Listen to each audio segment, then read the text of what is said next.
What up, everybody? Welcome to another episode of Coffee Hour Live with me, Paul Abernathy, your host. Thanks for joining me. Whether you're studying for your electrical exam, you want to look at some exam prep questions, or you just want to come together and talk about the National Electrical Code, maybe have a little bit of coffee and bring up any topic you want here just to get your week started, get your day started. We're Wednesday. We're halfway there. We're at hump day. So again, thanks for taking the time out of your day to join me. As always, I love for everybody to tell me where you're from, whether you're in our Fast Tracks program or not, and anything you want to talk about on today's episode. I'm more than happy to try to chime in and get going with you here early in the morning.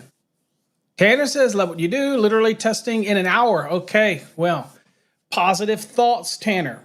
Positive thoughts, you're going to nail it. It's not a matter of passing it. It's just a matter of, are you going to break the record today? That's the goal. Are you going to knock it out of the park? And if you don't, we're here. If you do, we're here. And we'll always be here to answer questions for you. Again, the journey doesn't stop with licensure, but you're going to nail it. Stay positive, and you're going to get it. What do we got? We got Adam. Adam's watching over on Fast Tracks Tube. It's 5 a.m. in Oregon. Got a coffee. Watching today.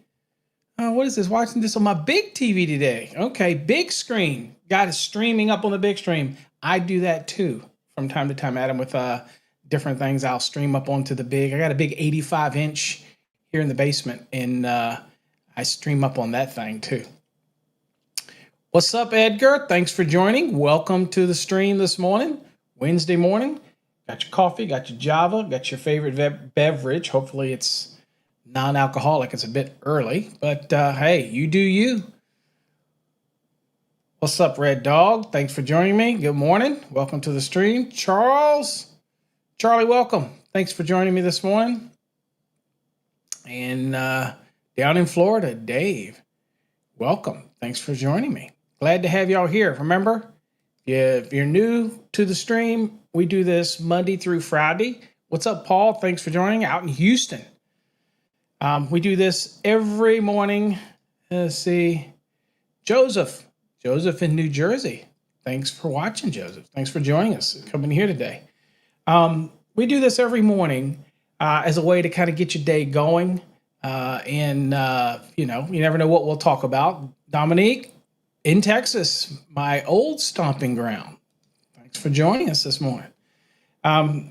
We kind of do this every morning, get our juices flowing, get us discussing topics and things like that. What's up, Tino? Also out in Houston. Hey, y'all are relatives there.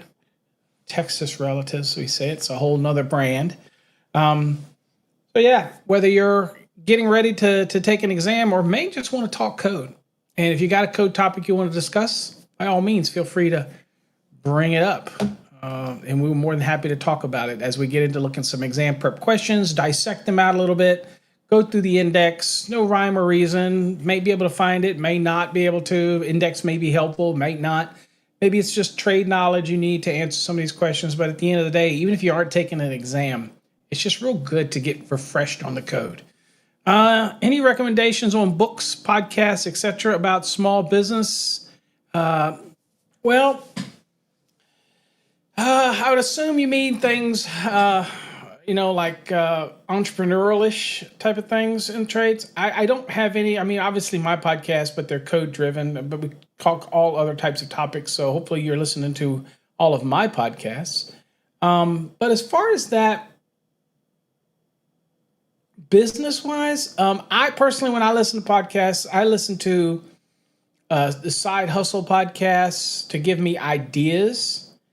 I listen to some, business podcasts to give me some ideas, tips and tricks and things like that. I don't really listen to trade stuff. It's all probably another reason why I don't do videos on putting in switches or panels or whatever, and things like that, is because I don't watch that stuff because like I did it for years. I'm like, I can't watch it again. I can't watch other people install something that I've done. You know what I'm saying? But everybody's different. It's why I can't really get into those type of things. Now I can watch videos and listen to podcasts on business and things like that. How to marketing, accounting. I love to listen to marketing podcasts. Good ways to market your business, things like that. But make a recommendation, I can't. Best thing I can tell you is to go to any of your favorite podcast platforms, like Spotify, Amazon Music, whatever, and just type in there a search for what you're looking for. And that's the best way to see. Over on Spreaker, you can do the same thing, Electrician podcast or electrical trade podcast or something. You can go do that, and it might get you, some podcasts. But there's none specifically on the trade that I really listen to. Okay, I don't know if that doesn't help you much there, Charlie. I apologize, but that's about the best I got for that. Tito says, I subscribed and did a reminder, but it didn't remind me. I wanted to catch you on time. That's all right. We just got started, and we're just kind of getting into it, kind of sipping on the coffee before we get it. We haven't really started anything, so you're good. You got here. There you go, Manny, my only Facebook fan. That's what I like to say. I get more hate on Facebook than I do love. So thank you, Manny. Red Dog, can you share on feeders overcurrent protection, main lug only overview? If you're talking about 408.36 in the concept of your feeder overcurrent protection, at Red Dog, I don't really have a lesson for you, but I can talk about it. So feeder protection downstream to a remote distribution panel, which can be main lug only, because 408.36 says that as long as it's protected on the supply side, and it would be because it has a breaker in your main panel, that feeder downstream is protected by the overcurrent protected device ahead of it. So that's the feeder overcurrent protected device. That feeder can terminate into a main lug only panel because it's already protected upstream. Now that main lug panel can be equal to or actually greater in amp value than the feeder overcurrent protected device. As long as the feeder and the overcurrent and the conductors and the overcurrent device are sized properly to protect that feeder, the main lug only panel is just, it doesn't matter whether it's, maybe you're doing a feeder that's 100 amps and the overcurrent device is 100 amps, and you're feeding a panel that's 150 amps, remote distribution panel. That's perfectly fine. Okay? Now, you have to be careful with the load, because the old saying, you can't put 10 pounds of crap in a 5-pound bag. So you still have to do a load calculation. You realize that you've got a 100 amp overcurrent device and it's only going to allow 100 amps to draw. So you're not going to compromise the conductors because you're protecting them at 100 amps. So whether it's a short circuit, ground fault, or overload, it's going to trip. But that doesn't mean for capacity, as far as the number of breakers, assuming you did your load. I mean, maybe the panel is 150 and you only ran a 100 amp circuit to it. Maybe it's a 150 amp panel just because you find that you need some extra space. You looked at your loads, they're very minimum. I think Steven 120 did a video where he showed a whole house with all the lighting on it, and it was hardly nothing. There is so much diversity in a house. So there's also diversity in running circuits to, let's say, remote distribution panel, that type of thing. So in that scenario, as long as you calculate your load for your remote distribution panel, make sure you size your feeder to handle the loads, and you have your overcurrent that's going to protect the feeder, you're going to be okay. And then the main lug only, again, 408.36 is going to say, you know what, you don't have to have a main breaker in that panel. Now, that would be different if we're going to a detached structure.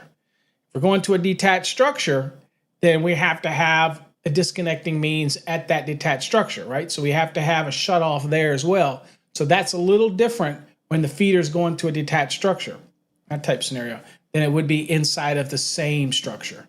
Okay, kind of an overview, Red Dog. Maybe I'll put together go to paulabernathy.com and kind of send me something if you get a chance about what you would like to see as far as a full lesson. And that's the best way to do it, guys. If you have something you really want as a full lesson, then go to paulabernathy.com and put it in as something that you want to see. And I am more than happy to construct something up for you on that. But that's a lot of information in a short amount of time there for you, Red Dog. I don't know if that answered it, but if it didn't, comment back on something else specific that you want. And I'm more than happy to elaborate. David, thanks for joining me. Let's see here. We got here Frank Hump Day. Thanks for joining me, Frank. Appreciate it. See here. David says, taking my Virginia. Hey, right up here in Virginia. Test in March. Any recommendations on your site to help me?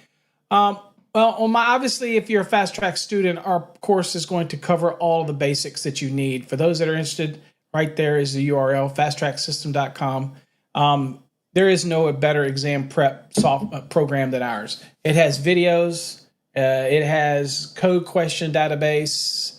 It has chevrons. It has competency reviews. Look, if you follow the program, you shouldn't have any problem. Now, if you're talking about on our website for free stuff, so we have the blog. Blogs are great. I encourage you to go read as many of the blogs as you can. You can skip the salesy blogs, but there's a lot of them on there on calculations. Definitely recommend that. If you don't have our Fast Tracks course, then I recommend, if you just want to study, I recommend our Fast Tracks Tube, because at least it does have 8 hours calculations, does single family, multifamily. It does have videos in there.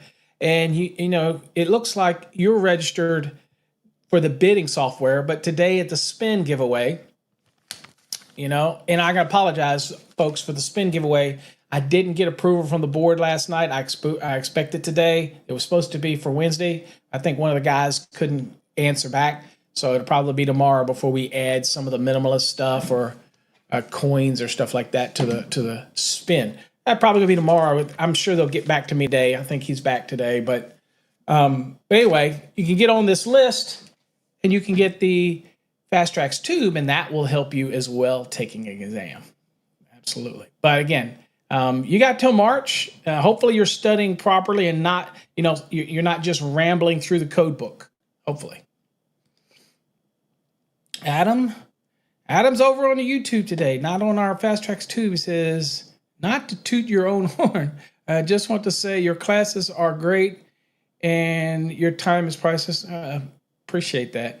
We have people out here charging over $1,500 just for calculation classes. Yes, absolutely. I can tell you our course is the best value out there, but I can tell you the enhanced one that also gives you the videos, and you get that 8-hour calculation video over on Fast Tracks Tube as well as the other stuff. I don't see how nobody can beat those prices. But again, we do it because we want to teach and I want you to learn. So I try to keep it as affordable as I can, absorbing as much as I can. Can I use the illustrated code book on tests? Probably not. Most of the test centers are going to make you use a traditional regular code book, softbound, or they'll let you use. Some of them don't even let you use a loose leaf. But they're certainly not going to let you have anything with illustrations. Now, some cases I heard where they'll let handbooks, which does have some illustrations in it, but you need to check your test center. And it's a PSI test. You have a bulletin you can download from PSI exam. And it'll tell you what you can, what you can't. But I would always check with the test center. Never assume you can write in your code book. Never assume you can highlight in your code book. Never assume that you can take anything other than the code book, like an index or something like that, a separate, like a Tom Henry index app. Never assume any of that stuff. Always check with the test center first before you start writing in your book and all that kind of stuff. What's up? Russ, good morning. Thanks for joining.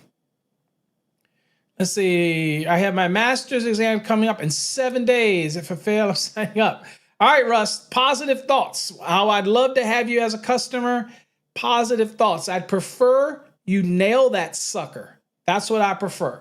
I prefer you nail it. Again, I'm a little different educator than most people. I got to make a living, but I give enough stuff away, try to help people. I do not would ever want a customer just because they failed and they can, I want you to succeed. So got everything crossed for you. Just keep studying. Don't start second guessing yourself. Stay focused. At the least, subscribe to Fast Tracks Tube to watch those videos, for the last couple days. Get yourself some good database questions in the last 2 days before you're testing, that you can kind of go through your database questions or go back through these older videos. And I do have some exam prep ones where I go over a lot of calculations and a lot of stuff. So check that out. David says, perfect. We'll sign up for that today. Thank you, sir. You're most welcome. All right, let's go on and get in it. If you have any questions, feel free to give us any questions you want to ask, chime in. I am more than happy to elaborate on anything. Again, this is your time. Okay, so let's go to the lesson real quick. Okay. All right, so the first one we're going to look at today, if I was in the exam, and again, all these questions are out of the database. This happens to be exam 8 in our database of questions, okay? So, Tanner says, you've seen all my exam. Have you seen them all? I bet you haven't seen them all. I got a bunch of them over on Fast Tracks too. I appreciate it. I always try to tell people real quickly. Let me make this clear because I do get this a lot. Let me do this real quick. I do get this a lot. When you see the videos of me teaching on YouTube or one of our other channels or wherever we stream, when you see that and you get our courses, please don't think you're getting me. It's not a video course. I am not a massive believer in everything being video. I do videos to supplement. You know what I'm saying? But our courses are very heavily, you got to read it to comprehend it, because I believe that the number one thing that people struggle with is reading comprehension. And this is why I like the concept of, and somebody's asked it the other day, I think it was Paul or somebody, when I show the image, can I leave the question up? I really like the thought that I don't leave it up, because I want you to read it, try to remember the key parts, the key triggers. And then if we go to the index or we go to the code, you got to remember it. And I kind of like that. It kind of feel like it makes you look at that question, right? And really look at it and focus on it so that you can remember the key pieces while you're looking up through the code book. Because that's how it's going to be on an exam, to be honest with you. And you might have to go back and forth. You get to go back and forth. But here I want to train the memory. Okay, I want to train you being able to pick out key terms and lock them in this little box right here. And then when you're looking at the code, you remember the key elements like, okay, type 2, SPDs. It's asking me where they can be connected on which side, load side, supply side, either or neither. I'm lock that in as I'm looking through the code book. Now, on the exam, you can go back and look and back, but we're trying to train the brain. We're trying to train the mentality process. That's why I always tell you, don't use timers that are built into the exams. Use your 2-minute timer on your phone. Use a 2-minute egg timer. Whatever you need to do. Do each question individually. And as I always say, and I hate to be redundant on this, I always say, if it takes you 10 minutes to dissect a question when you're studying, that is okay. You don't have to worry about your real time until you get down to the last 2 weeks of studying. Then you can start timing yourself, okay? All right, I had to get all that out of the way. Joseph's on here. He is a Fast Tracks Black Legacy. Thank you, Joseph. Great program, and we just expanded that into the new programs. Frank says likes, give me likes. Yes, somehow that does something to something. And I got my share of haters out there. So all the likes I can get, I appreciate it. All right, let's get back to the lesson. Okay, let's dissect this really quickly and analyze it so that we know what we're looking for, so we don't have to, we can go where we need to go and we can stay there. Okay, so we're talking about SPDs, and we want to know, can they be used as type 2 SPDs? Can they be used on the supply side or the load side, either or neither? Okay, all right, so remember, SPDs. If you think about the NEC, and yeah, Adam says F the haters. That's right. So think of the NEC. We all know that now I'm in the 2023 edition of the NEC for those that ask. I always use the latest edition, so it may be slightly different in whatever one that you're using. So think about SPDs, surge protective devices. You have some that are on the line side. You have some that are permitted on the load side, right? You have some that are permitted on both. Okay, so it's one of those things where you have to really think, okay, either I know this, but going through the course, but just remember, type 1, always I like to think of type 1 out of the mind. I'm giving you some mind stuff here. We'll call it Paul's mind freak today, is think supply side type 1. Think load side type 2, okay? So think of the service and think of line type 1. Load, okay? Think load, type 2. That's in your mind. Now, some type 1s can be on both supply and the load, okay? But type 2 is typically, think again, type 1. And what other trick could I give you? Think of it like hazardous locations. Just think type 1 of an SBD is more restrictive, means it's, I don't have as much control over it. It's not on the load side of an overcurrent device, so that's got to be on the supply side. I'm just giving you mind tricks. Type 2, type 2, it's still a condition, but it's less hazardous or less of a condition as type 1, so type 2 SPD's got to be on the load side. Just giving you things to think about, especially when you get into a situation where you're stressed out on an exam. Okay, so the first thing I'm going to look at here is there's a couple of ways that I can go, but I'm thinking to myself, this is what is this? This is an SPD. Okay, so surge protective devices, specific. So I'm going to go real quick. We'll go to the index, and we'll just go, hold on here, and we'll just go to the index and go. We'll get the index one out of the way. All right, so I'm going to go down here, and I'm going to look in the index. And again, the index is not the holy grail, but, it can help you out in a pinch. So let me get down here. Let's see if there's something under S for surge protective device, SPD. And if I get you dizzy with this scrolling, hopefully you're not driving. But I tell you what, I'd much rather have the code book than I would electronic version. I can promise you that. When I'm doing this, I can tell you that I barely can see the screen half the time when I'm doing this type of thing. But again, it's just a problem I'm having. All right, so let's see here. So let's go down here. Now let's see here. Okay, it's surge arrestor. Surge, there's lightning. Okay, so surge lightning protection, 242, right? So that's one part of it. Okay, so we have that one. Now, since the question was talking about, and there's a couple of things we'll look at and see if we can't find the answers in multiple locations today. So we know that 242, and I can promise you, remember what I've said before? When you know that an article is very small, then sometimes it behooves you to go right there and do, what do? We do bold scanning, and that is look at the various sections and see which is germane we're looking for. In this case, we're looking for things like load side, supply side, type 2, things like that. That's the kind of triggers, right? But also the question said service disconnect, so we know we're dealing with services as well. So under lightning and surge protection here, 242, Okay, you also see surge protective devices, so we'll look at that. But down here you see services right here.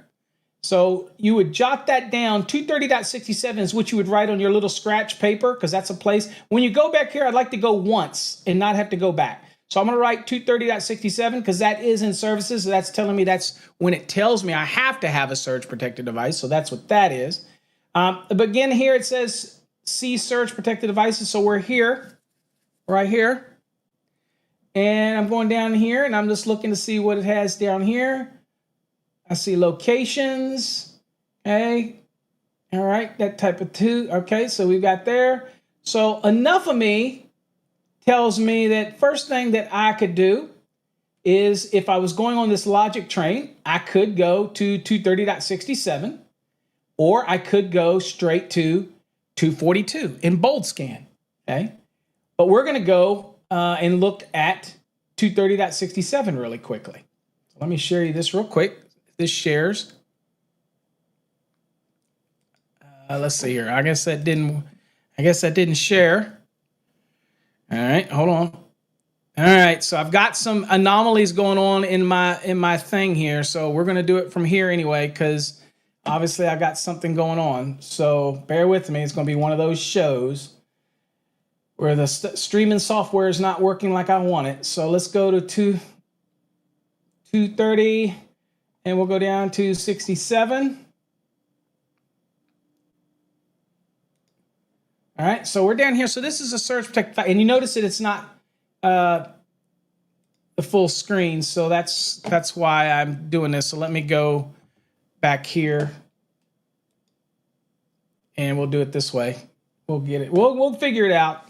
All right, so here I am at 230.67, and I'm just going. So here's location. Okay, so here, so SPD shall be type 1 or type 2. So at first you might think, okay, this means either, right?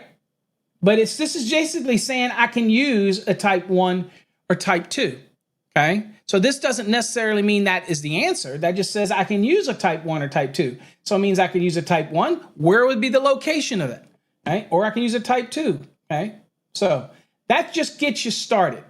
Now, as I said, because I'm wanting to know about location, not just the fact that I need it for services, then I would go back to 242, right? If I can get back there, hold on.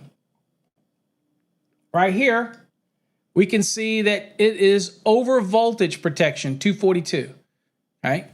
And so at over voltage protection, I go down and I'm on a bold scan. No. Okay. All right. This is part 2. Okay. SPDs. Okay. Listed. Yep. Yep. Indication, yep. Use is not permitted. Okay, so here is type 1s. Okay, and here you see where it says right here. So here's a type 1 just while we're here.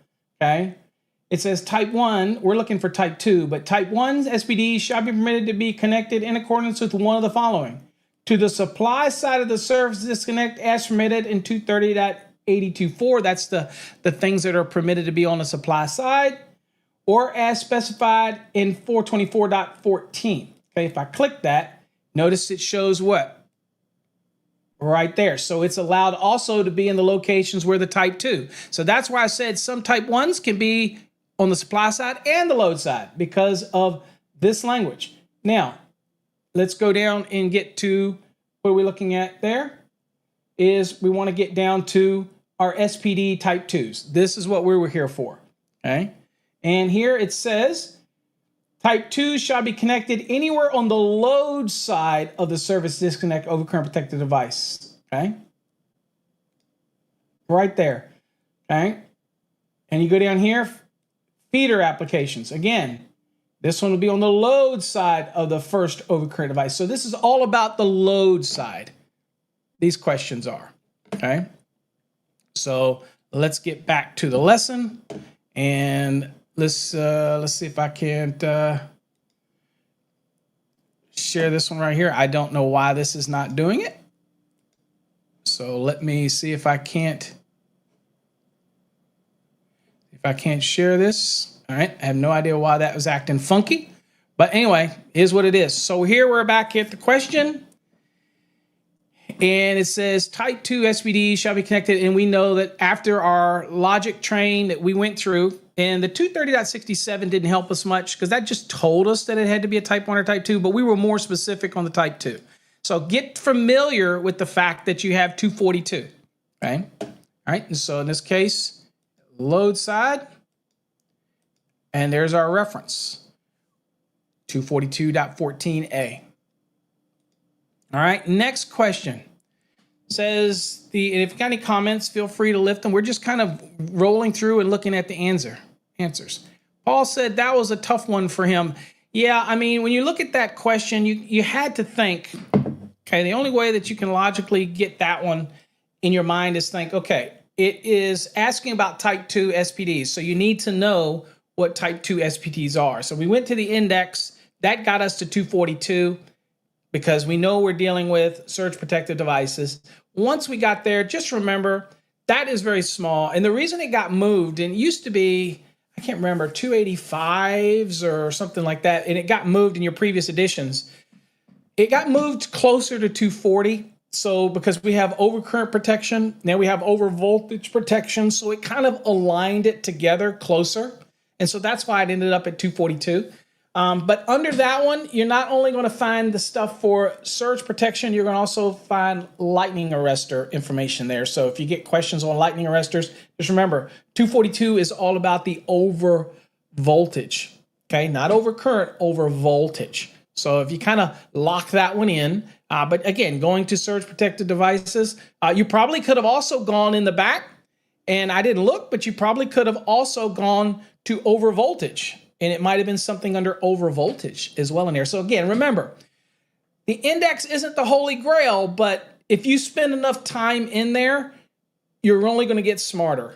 I'm telling you, if you look at a question, take that question, dissect the crap out of it, then it's gonna make you better. Plus, the trick is it's getting you to move in and out of the code book. So it also relaxes you in a stressful situation. Now, if you're on a job site, the quicker you can find the answer, the better you look like the hero, the better you look like the person that solves the problems. That's the guy that gets promoted. That's the guy and gal that gets raises and all that kind of stuff. Learn your code. Remember, it's not just about being a wire monkey. You definitely want to learn the code too, because everything we do is based on code.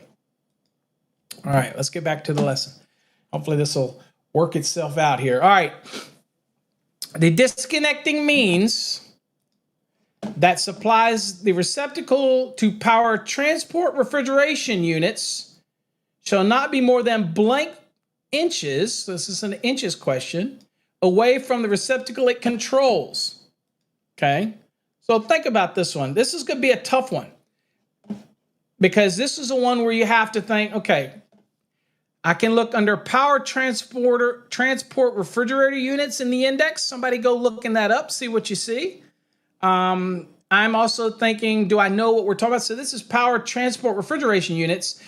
For me, this is one of those ones where I'm looking like, oops, this is one of those ones for me. I'm thinking, you know what? This has got to be talking about one of those electrified trucks or electrified trailers or something like that. This is one of those things, and I'm seeing somebody's texting me. So that's when I see that one and I start to think, well, what else would I have in the code that would be power transport refrigeration equipment?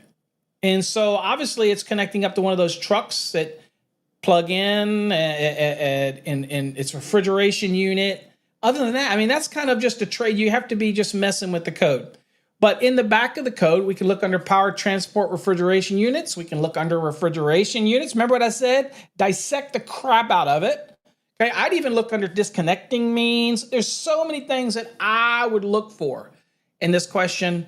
And I would take my time. I get so many haters out there who say, Paul, I've watched some of your videos. I do. I get these folks. I get them. They go, I watch your videos. And for as many people that say they love how I break something down, I get just as many haters that go, oh, that's too long. It would take, you're too drawn out. That's how I teach. I can't help it. I'm not going to change me for anybody. Okay. And so I teach you to take a question and get your money's worth. Right. Okay. Tanner, we're on the 2023 edition. I can't cover every edition. So if you go to the back, look under search protected devices, you'll see what in the 2020, you'll see what that's under. Okay. I believe it's 285 or something like that.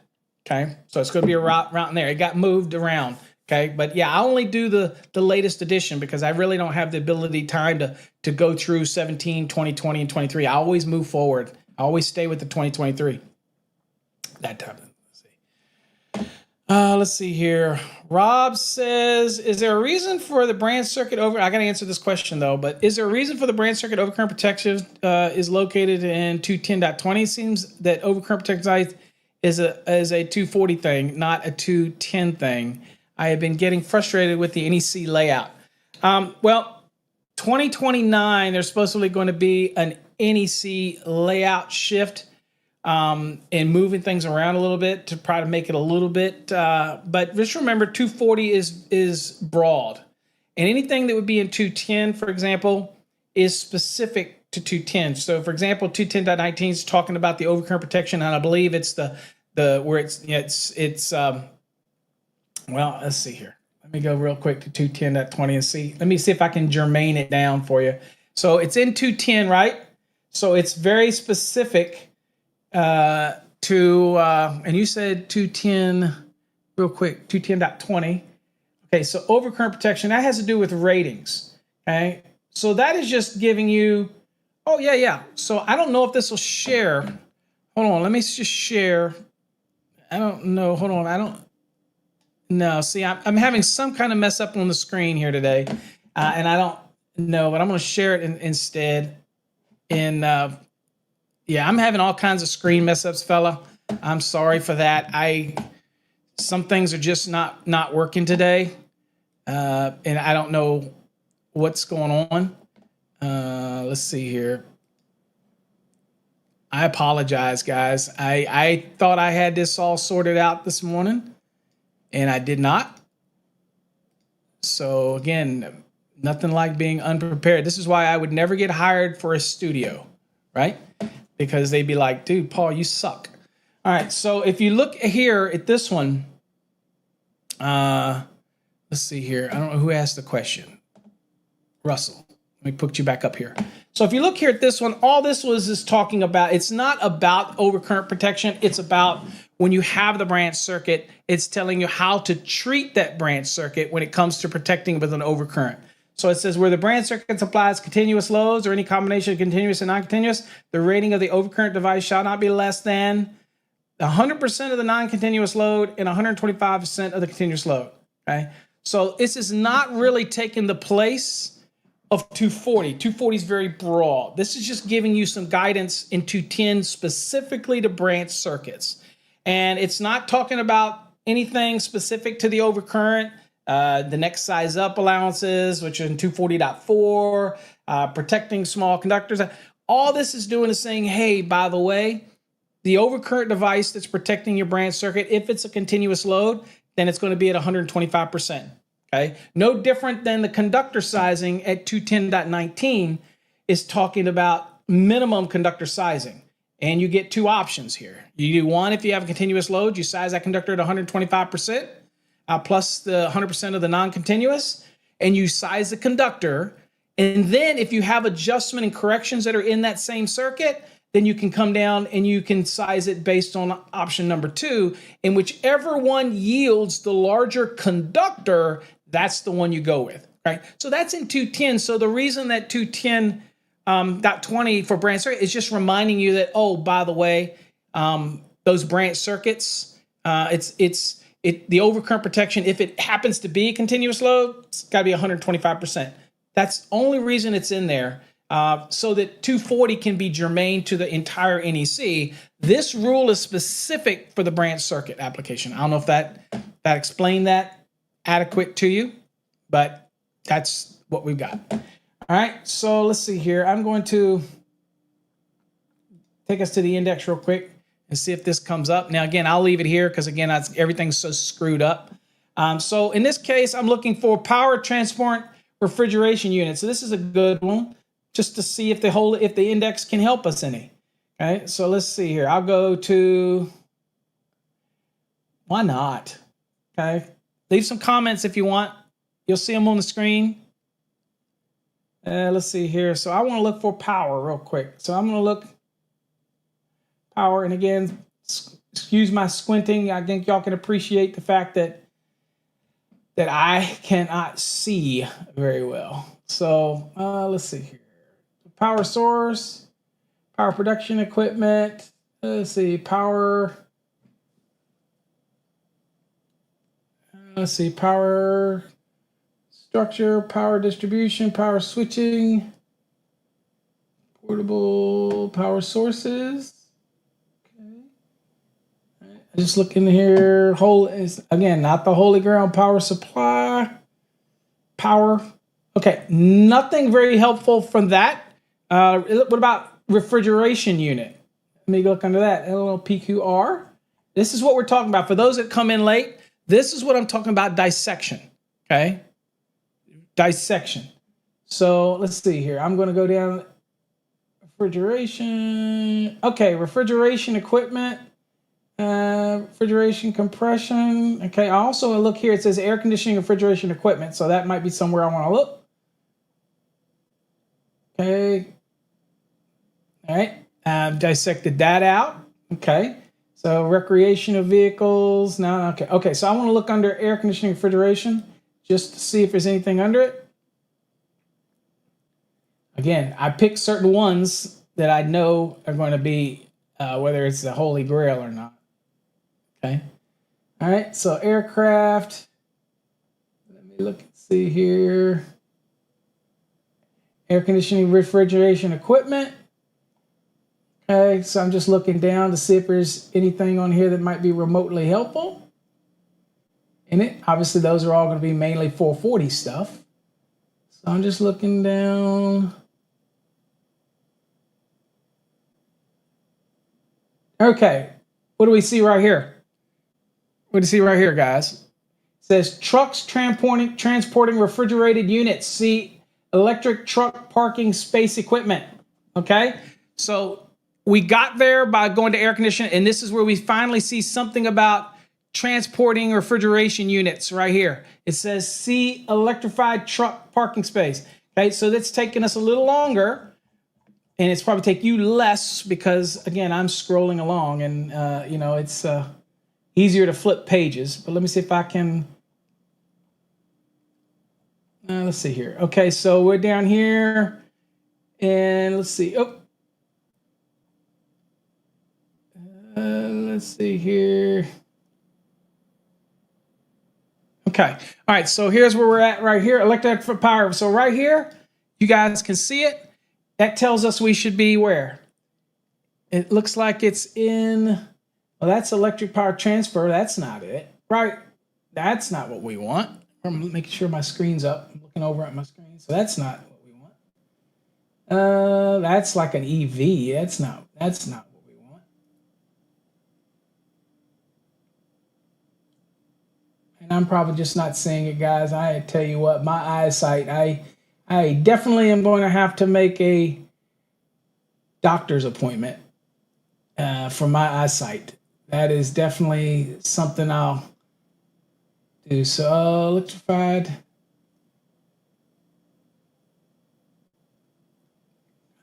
I'm just not seeing what I'm supposed to be looking for. Oh, there we go. It's so small on my end, guys. I really struggle. Right here. Right here. Electrified truck parking spaces, 626. You look here, right here, it says transport refrigeration units right here. Okay. And that looks like that is part 4. So I'm going to go to the NEC, and I will go to 626 to find this answer. Now, if you already knew electrified truck, the moment you saw that in the index where it said go there, you probably already knew that it was 626. Very small article, bold scanning would be the best thing you can do, right? And so you hit the bold scanning, right? And what we're looking for is specifically about disconnecting means. Remember, the disconnect, refrigeration unit, we're talking about the number of inches and receptacle it controls, all that. I do have special, I got 2 sets of glasses, and I've got the ones on that are supposed to help me see. So that just tells me the eyes are getting worse and the diabetes is getting worse. And since I moved to Virginia, it's pretty clear I'm not taking care of my health. So it is what it is. All right. So feeder, that has nothing about the disconnect or receptacle. That is nothing about it. That is nothing about it's the wiring. I'm bold scanning. Overhead management. Nope. No, okay. So this is talking about the electrified truck parking space supply equipment control meets. Okay, but I see nothing to do with any inches or anything in here. So again, I'm learning to bold scan right past what's not relevant. Okay, don't see anything. There we go. Separate power. Don't see anything that's relevant. Again, you're gonna have to get used. Bold scanning is not the easiest thing, but you see that there's nothing that's germane to our question in here. Okay. All right. Now this is feet. It's not talking about inches. Okay. So we have attachment plug. Yada yada yada. Keep on. None of this stuff. Loss of power. I did system. Okay. Anyway, we should have jumped right to part 4 anyway, because that's what it said to do. But if you didn't and you had gone to 626, guess what you would have done? You would have just been bold scanning and got you there. All right. So here we are right here. And here's the branch circuit. Okay. Right here. Okay. Got it. And down here, we're looking at that. And then, here's the disconnecting means for receptacles. All right. And the location. That's what we're asking about the location. How far can it be away from the receptacle unit it controls? Here it says not more than 30 inches from the receptacle it controls. 30 inches. Okay. So that brought us back. So I don't think this will bring us back to the code question here. No, it doesn't. So I will do this.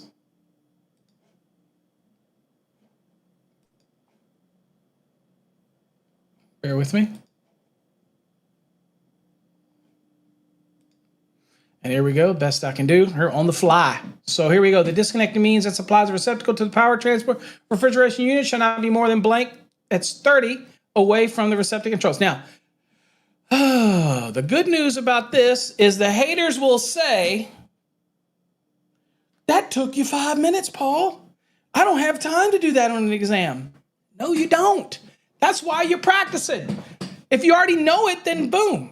But I expect you not to know everything you go into an exam. You're going to have to use index. You're going to have to use trade knowledge, things like this. Adam nailed it. Okay. Adam had it, right? He had already got there. Okay. So at the end of the day, it's just a process. Do just like we did. Dissect it out. Look through the index. The haters will say you don't do that, but they're the ones that people end up not passing the exam and they come back to them and they cry and they end up coming to me. I can't tell you how many calls I get from people that come to me and they bought other courses, were in other programs, did those weekend crash courses, and they still calling me on the phone. They still buying our courses because it makes sense. Take your time during the learning phase. Don't be so quick to try to answer the questions, okay? Take your time. So in this question, obviously, our code reference was right there, 626.31. Now, maybe you read this question in your mind and you thought right away, Paul, I knew it was electrified truck. Okay, because why else would it be refrigeration unit? That's typically on the back of a truck. I get you. Maybe you're an electrician, you've never freaking done that before. I've never wired up one of those things before. So at the end of the day, it's the process of looking through the code. So we started by looking for power transport refrigeration unit. Then we looked for refrigeration unit. Then we said, well, it says refrigeration. So I got to AC units. I saw that majority of it was 440. I got down. I said, oh, it says go see power transport electrified vehicles. I think is what it said. Electrified vehicle trucks. That got me to 626. My choice at that point was to look at the definition of it in the index or look at the words in the index and keep reading, or go to 626 and do bold scanning. Okay. Now, the index said to go to part 4. We just went and started bold scanning, that type of thing. But you want to do all these things when you're studying. Don't do any one thing. Don't let what anybody else tells you. Don't listen to the noise outside. What I tell you after 39 years of teaching, it's going to help you. It's going to get you familiar with the index. You'll learn stuff for you. Now you'll forever know that if I get a question about a refrigeration unit, power transport, you know it's dealing with electrified truck vehicle. You know to go to 626. You know 626 is small now. Okay. There you go. Okay. So in our case, it was worth the journey. So there you go. And we saw the reference. Okay, let's do another one. The blank shall not be considered as an effective ground fault current path. Okay, this one right here is one example of a question that you should be able to answer right away. TJI, good morning. Better late than never. That's what I'm talking about. Okay, so this one, obviously, this is deductive reasoning right here. Obviously, a device should not be considered effective.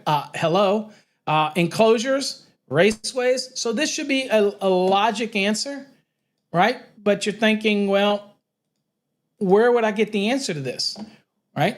Okay, yeah, I see some answers coming in. Manny is throwing in there, okay? So thinking of the logic train behind this, obviously this is a grounding and bonding thing. It's talking about an effective ground fault current path. Now, remember, up in the very beginning, or up in the front of 250, it talks about the prescriptive methods, and it talks about the methods to achieve grounding and bonding. It talks about all those things up at the very beginning of 250, right?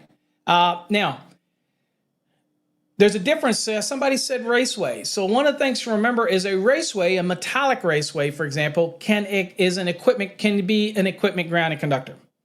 And in many cases, it can extend the connection to earth, but it's not considered an effective ground fault current path. Okay. Well, metal boxes can be if they're all bonded together. Enclosures can be if they're all bonded together. Raceways can be if everything's bonded, right? All of those can be an effective ground fault current path. They carry that fault current back. All of those are plausible. But one in this has a resistance that is way too high. And it's one that we can't control, because we can control devices by making sure the devices are bonded, right? And if they had a metal strap on it that's connected to a metal box, we can control that. Enclosures, we bond them, we tie them all together, we can control that. Raceways, metal raceways, we can control that type of thing. Okay, so we're just using raceways in general, not trying to get over anal on it and say, well, what about plastic raceways? No, it's just a general question. Be prepared on an exam. This is the kind of stuff you're going to get. All right. So it's the blank shall not be considered. Okay. So when it says raceway, it's just being generic. Obviously, you wouldn't use plastic, but you get me, right? So the best plausible answer here is earth. Now, remember what I said in the beginning of 250 gives all the prescriptive type of requirements. Okay. And those type of things. So it gives you everything that you kind of got to know, the basic foundation of why we do what we do, right? So I can pretty sure tell you that this is going to fail when I go to this, but I'm going to go as I knew it would. So I'm going to, obviously I have got something definitely going on in my thing. So bear with me. I will just do this right here and we'll go there, because I don't know what's going on with my stuff today. Apologize. But we'll go to beginning of 250. We'll go to the scope first. Here's the scope. Okay, grounding and bonding gives you all the scope of what the grounding and bonding is all about. We got this nice pictograph here that can help you jump to areas that you need to be, that type of thing, right? All right, so here is general requirements for grounding and bonding, right? And this tells you, for example, right here, just kind of tells you what we're doing. The electrical systems that are grounded shall be connected to earth in a manner that will reduce the voltage imposed by lightning surges, line surges, or unintentional contact with higher voltage lines, and that will stabilize the voltage to earth during the normal operation. So this is why we connect our grounding electrode system. This is why we connect to earth, okay? For these reasons right here, okay? Not to clear an overcurrent device, but for these reasons, okay? Then we go down and we have to find out what are the reasons that we construct what we construct, okay? And so if you go down here and you see the question was about what? An effective ground fault current path. That's what the question was about.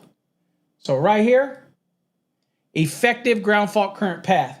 All right. Now, in my mind, I'm thinking, I'm looking this over and I'm looking for nothing about devices, nothing about enclosures, nothing about raceways, but I see the term earth.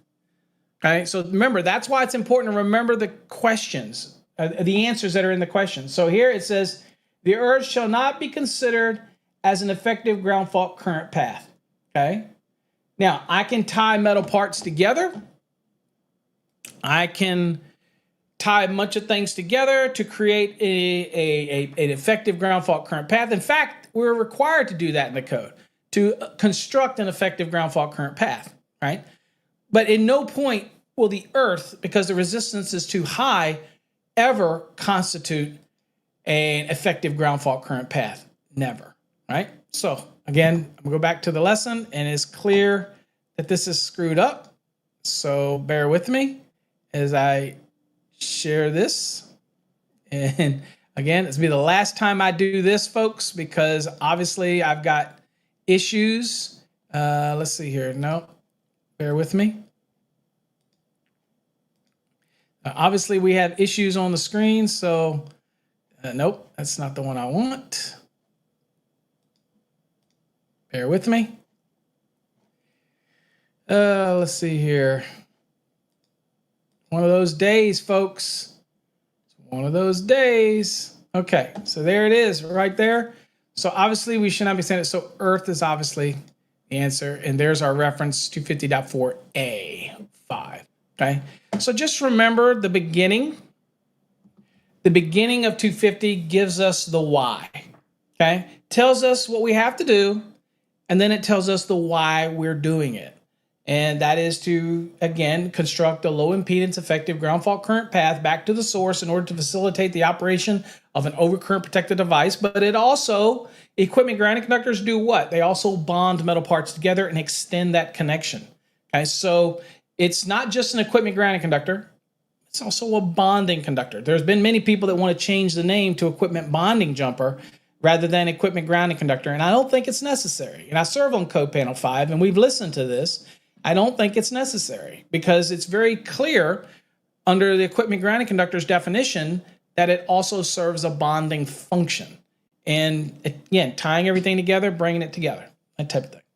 Okay, makes sense? Might make sense, doesn't make sense. Okay, now we'll do one more that's going to be hopefully very easy for you guys. And the first one that gives me the answer to this will be the first one on the drawing today. Okay, all right, so let's go to it. And I don't know if this will work. There we go. Okay, the first one today. This one, first one to give you the answer. Read it over. It says overcurrent protection for conductors of sizes 26 AWG and 28 AWG shall not exceed blank amps when used with pipe organs. Hello? Okay, so looking for your trigger words in here. I'm looking for the first person to give me the right answer and the code reference. If you just give me an answer, then I'm not going to ignore you. I need the code reference too.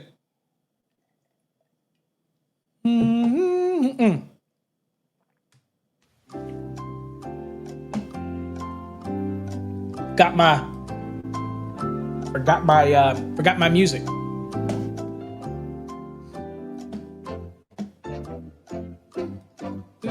Okay. Whoops. Forgot that one, folks.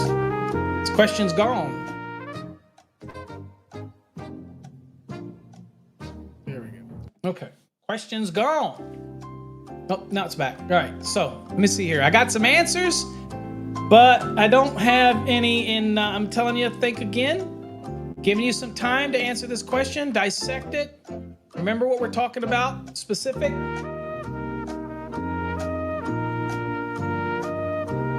Okay. I'm going to go look myself and see if the index is any helpful. I'm waiting for y'all's answers. Y'all got the question, right? So what's the overcurrent protection for conductor sizes 26, 8OG, and 28 shall not exceed blank amps for pipe organs. So it's size 26 and 28 can't exceed a certain amp. So I'm going to come here so we can see who. Okay.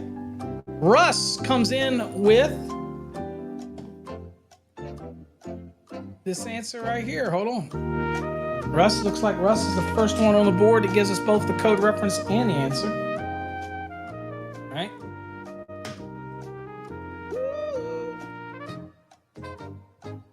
All right, enough of that Jeopardy. Okay.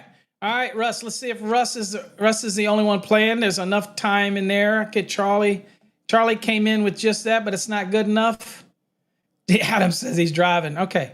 All right, Paul come in, but he didn't give us the answer, but he came in with the code reference. Okay, so it didn't take most of you long to realize that pipe organs is very specific. TJI comes in last there, but still coming in. So pipe organs, obviously the trigger here. There's a specific article, believe it or not. I don't know how many of you have ever installed a pipe organ. Okay, this is probably, I guess there's a few of you out there maybe that have done a pipe organ. But if you go to the index, and look under P's, and I shudder to take you guys away because I know what's going to happen. I'm going to lose the screen. So I'm going to look real quick and see what's under and let me know. Okay, so pipe organs, it says C organs. So if you go to the index, it says pipe organs, it says C organs. Okay, so maybe there'll be more under that. So then I'm going to go to O and see what it says under organs. Right? You should be doing it too. I shudder to share this with you because it's going to screw everything up. Yeah, see, I told you, it's just going to screw everything up. But, you know, what the heck? Oh, yeah, it did. It screwed it all up again. Dude, I'm sorry, guys. It is really screwing this thing up today. I apologize. It's poor planning. All right, O. So we're at O's right here. And it said go to organs. So I'm going to go look at organs right here. So we're at organs right here. And let's see here. It says conductors. All right, so that's not really what we're looking for. Overcurrent protection right here under organs. So I got the pipe organs. Then I got the organs. I guess there's more than one type of pipe and there's something else type of organ, I guess, whatever. So it says 650.8. Okay, so I'm going to go to that. And let's see here if I can. I am more than sure this is not working. Yep, I can promise you it's not working.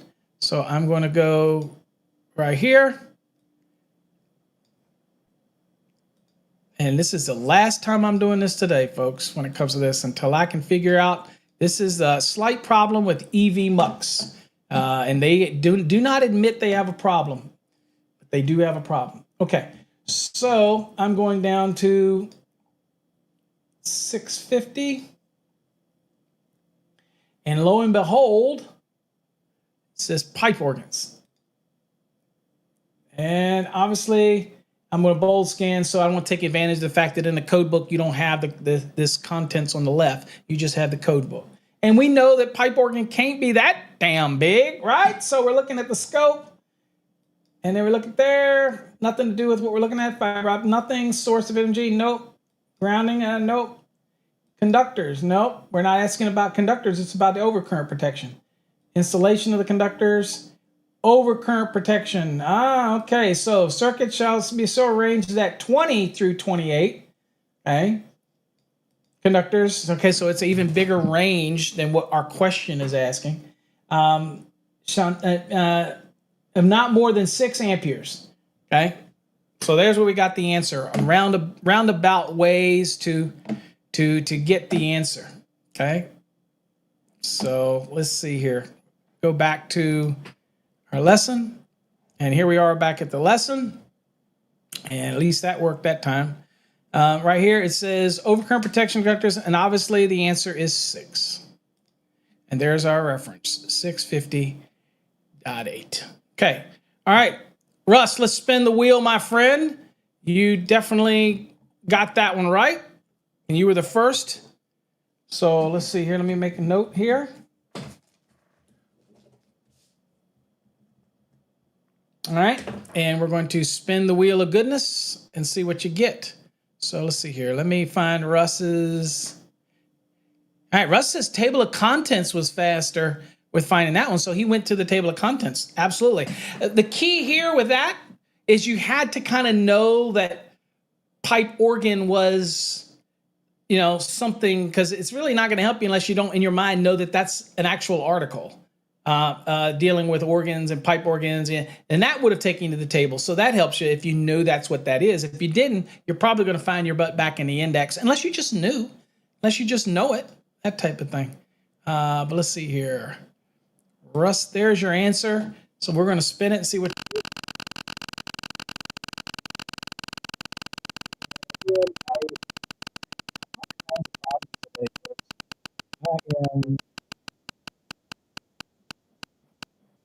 Definitely not hearing the. Let's see here. I don't see your name on here, Russ, for anything. So definitely. So Russ, keep in mind, we are doing the drawing for these courses on or about March 31st. Hopefully it'll be live drawing, so we can, everybody that is in the drawing, you'll see their name being pulled out. So this is Russ,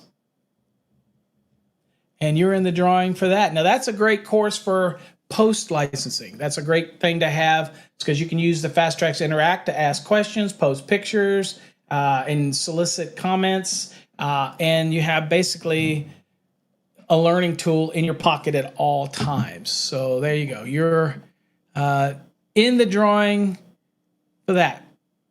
Let's see here. David says, good morning. How do you claim your prize? These are drawings.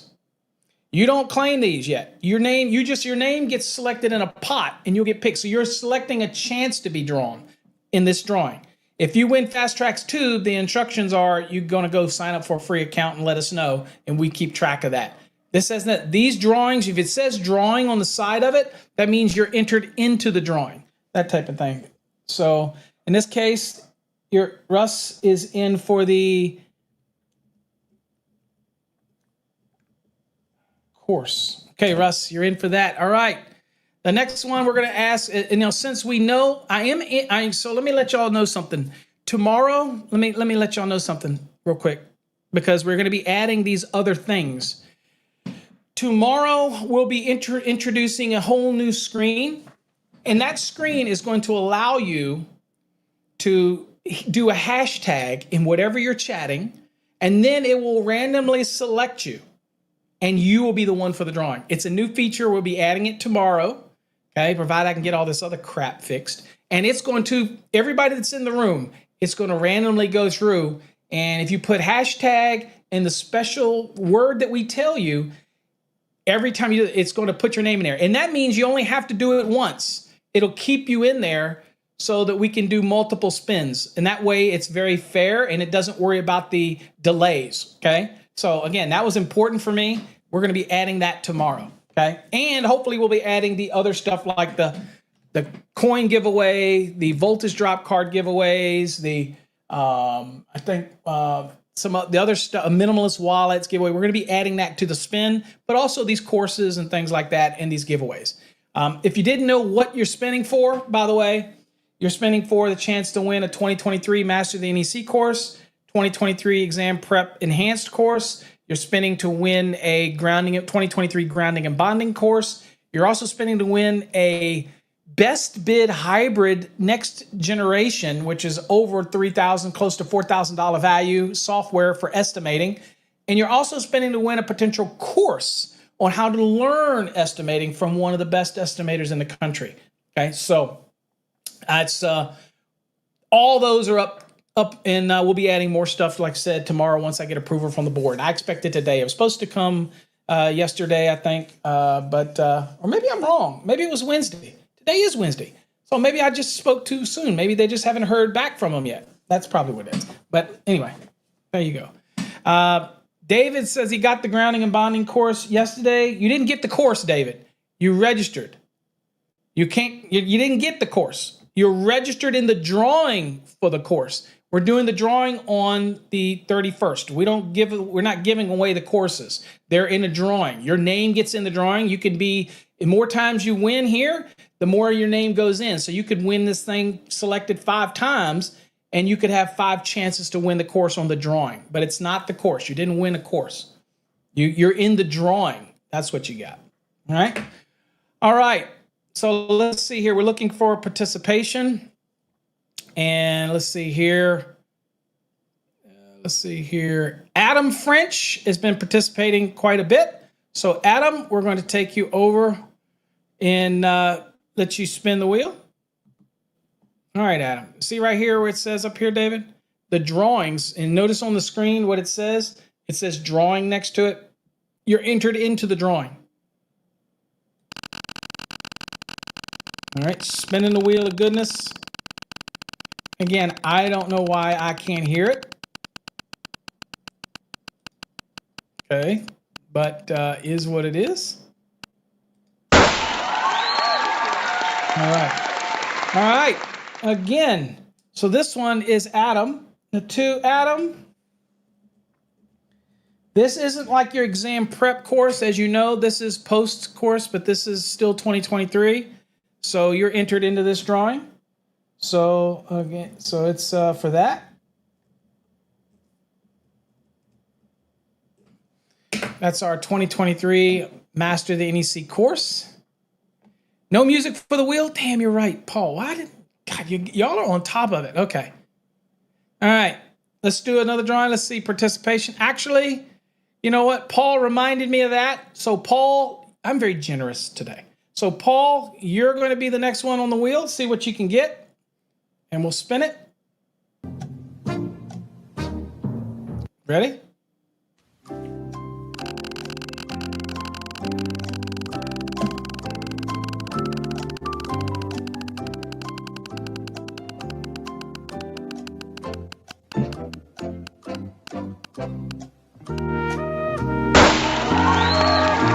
All right, Paul. Let's see, Paul, you have just, let's see here. Let's see, Paul. Let's see. Have you gotten registered for that before? All right, Paul, you're in for the bidding of for the drawing of the Master NEC course already, and now you're in the drawing to win that software. Whether you keep it, sell it, whatever. If you don't want it, but it's an amazing best bid hybrid. If you're in business for yourself and you're using some kind of software, this is the best there is. So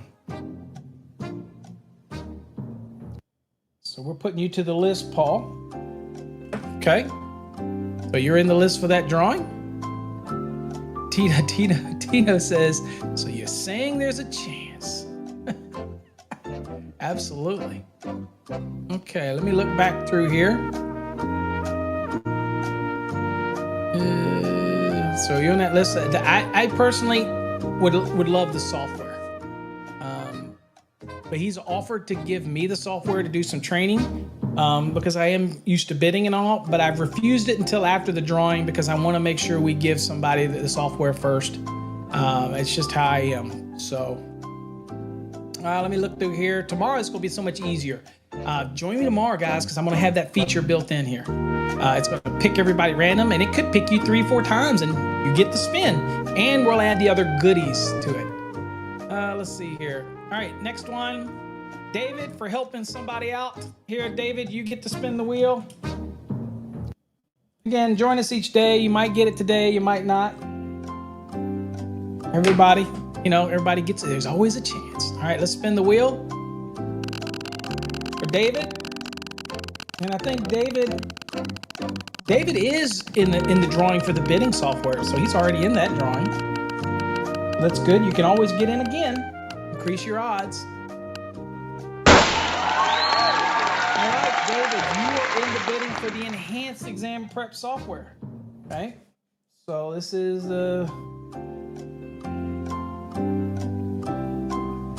And I'll do a summary at the end, everybody's, when we get right before the drawing, so you can see all the things that you're registered for, that type of thing.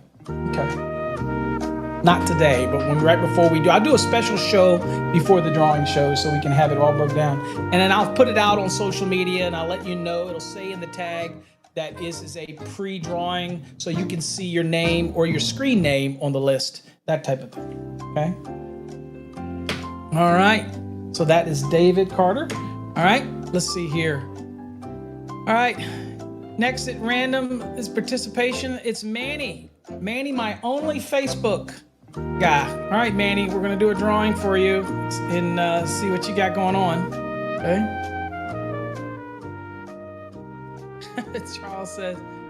Charles says, if I buy the software now and win it later, I get a refund. Hell no, you don't get a refund. My advice to you is don't buy the software.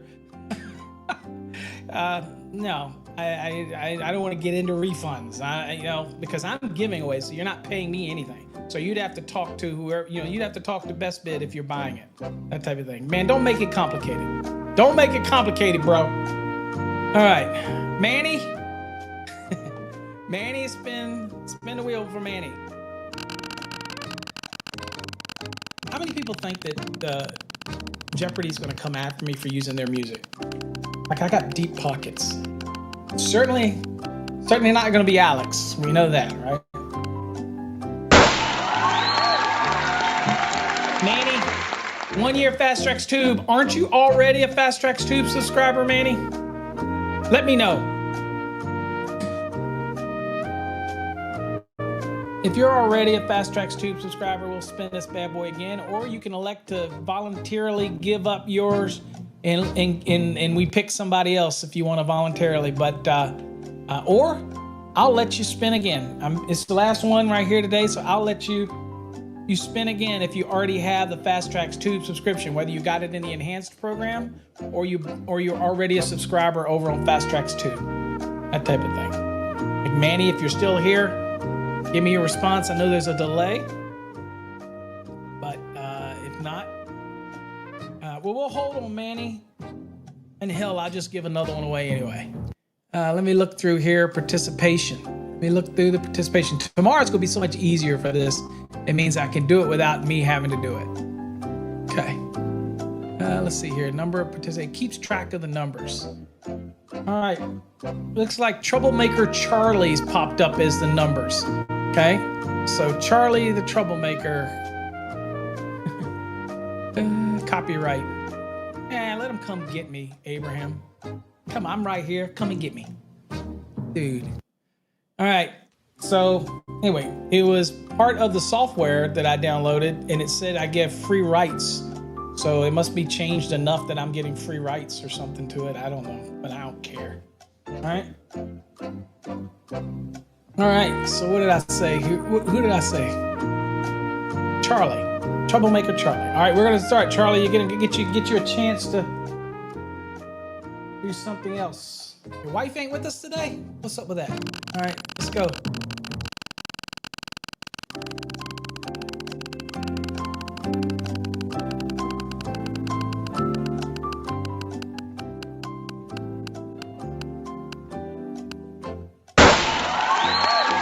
All right, Charlie, I think you already have Fast Tracks Tubes subscription.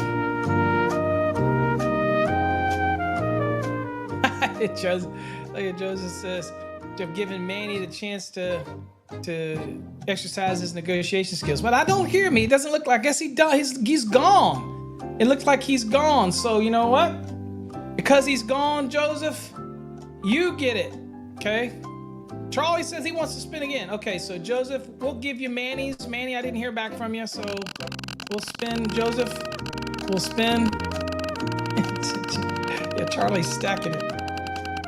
I didn't hear back from Manny, so let's go here. Joseph, see what you can get.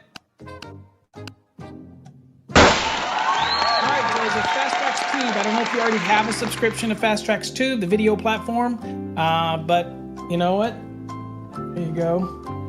So I don't know if you have it already, but if you don't have it, then just go to fasttrackstube.com Go up where it says membership plans, click on it and get a free membership. And I'll have Darlene elevate you after you get that all registered.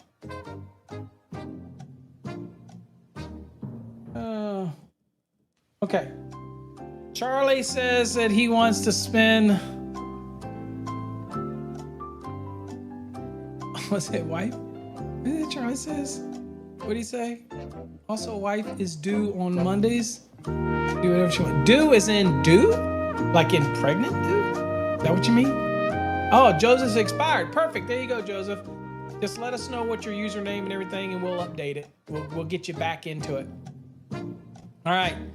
All right, Charlie, let's spin this thing for you. Giving birth. Whoa. Hold on. I got stuff for that. Hold on. Jeopardy, turn that damn thing off. What do I got? Hold on.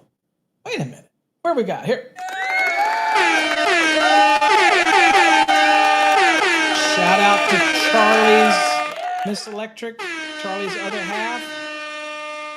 Creating future electricians. There you go. That's what I'm talking about. Okay. And yeah, talk about changes. Russ is right. Life changes. Dude, until I raised mine up to about 26, and now he won't even talk to me, and that's fine with me. Okay. He's changes. He's okay. Anyway. Okay, so anyway, congratulations, Charlie. Let's spin that wheel. Let's get you something good. Oh, wait a minute. Daggone it.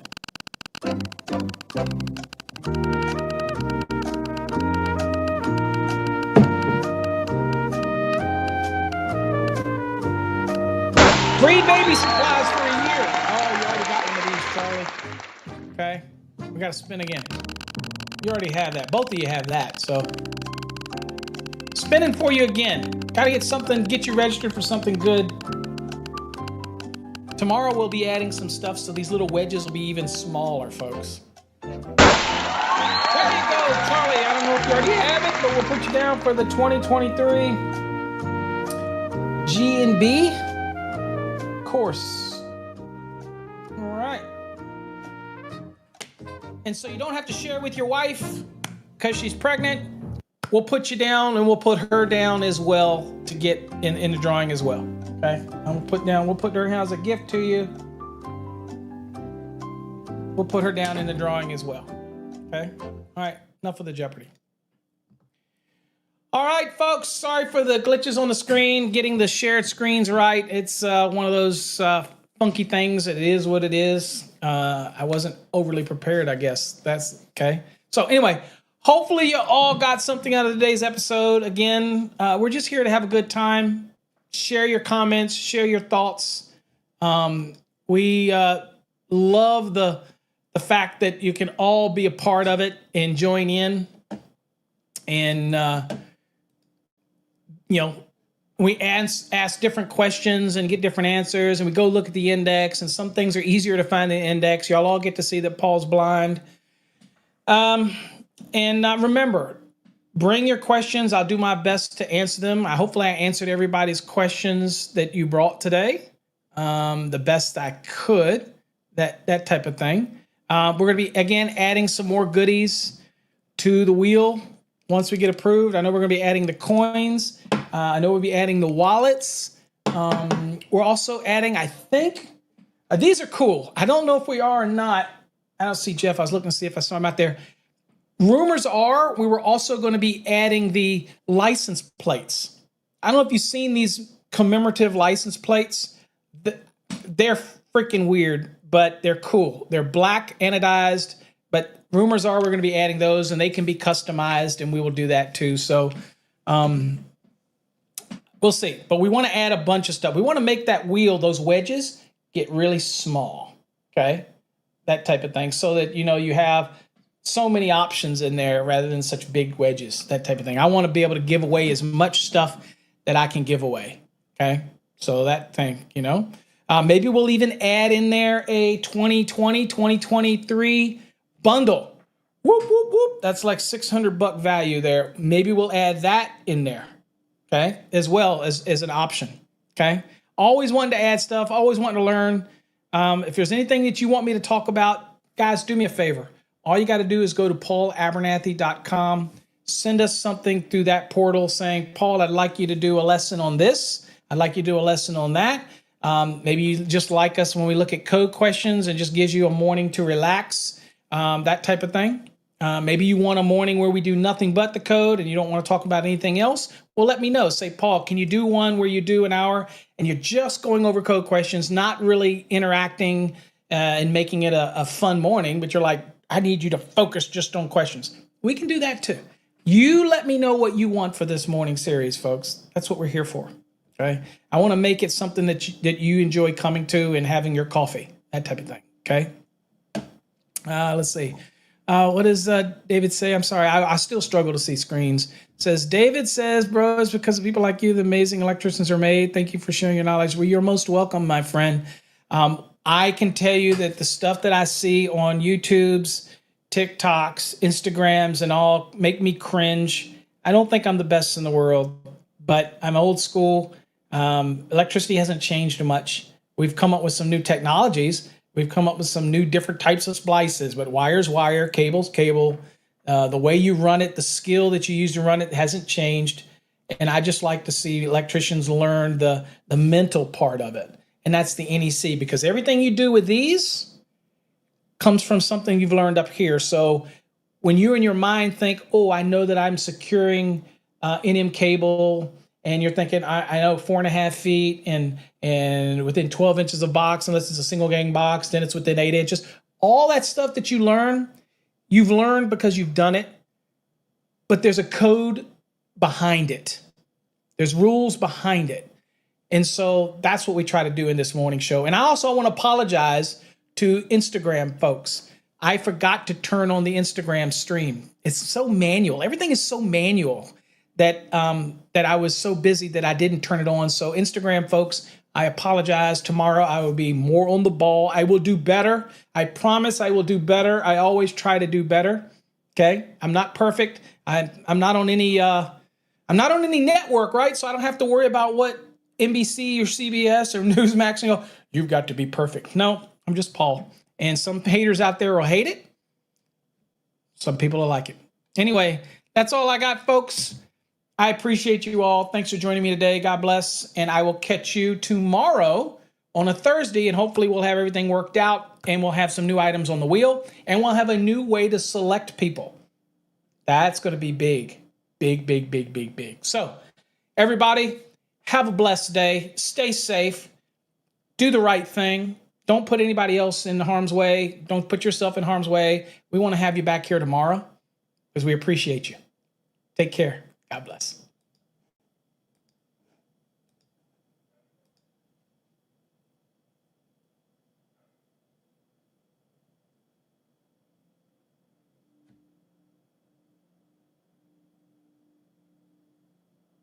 What is with this software?